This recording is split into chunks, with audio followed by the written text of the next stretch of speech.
Današnja odločitev vlade, da bo pouk v začetku aprila potekal nadaljavo, bo zaznamovala tudi tiste dijake zaključnih letnikov srednjih šol, ki se v tem času pripravljajo na maturo.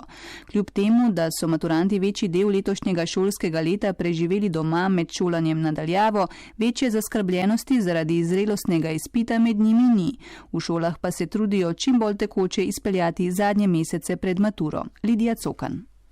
Maturanta Blaž Šabeder z mariborske prve gimnazije in Aleks Sitar z srednje prometne šole Maribor tako odgovarjata na vprašanje, ali jo matura skrbi. Bolj kot se približujemo, bolj nas skrbi, ampak matura bi nas skrbela vsako leto, tako da morda je malo večji pritisk, ampak so pa prilagoditve, tako da ne. Zaskrbljenost ni velika, pač se nam profesori prilagajajo, skupaj sodelujemo in pač pričakujemo, da bomo mi prav tako kot prejšnje leto vsi uspešno upravili maturo.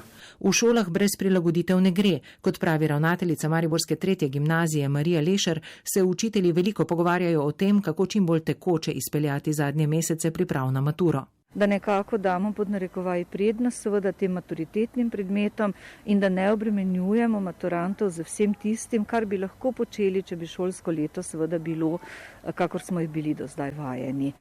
Ker se maturanti iz različnih oddelkov ne smejo mešati, so na mariborski srednji prometni šoli pri nekaterih predmetih ohranili način dela od doma, pojasnjuje ravnateljica Mira Jug Skledar. En dan v tednu dijaki delajo od doma, ravno zaradi tega, da se ne bi zgodilo, da bi hkrati morali poslati vse četrte letnike v karanteno oziroma na delo od doma. Morebitne karantene pa bi lahko ogrozile tudi izvedbo mature, zato ravnateljica Mira Jug Skledar pravi. Razmišljamo o tem, kako bomo izvedli te zadnje dneve pouka, da bomo zagotovili dovolj varnosti in pristop k maturi za vse dijake. Tako dijaki kot profesori pa so optimistični in prepričani, da bo tudi letos razmeram navkljub matura uspela.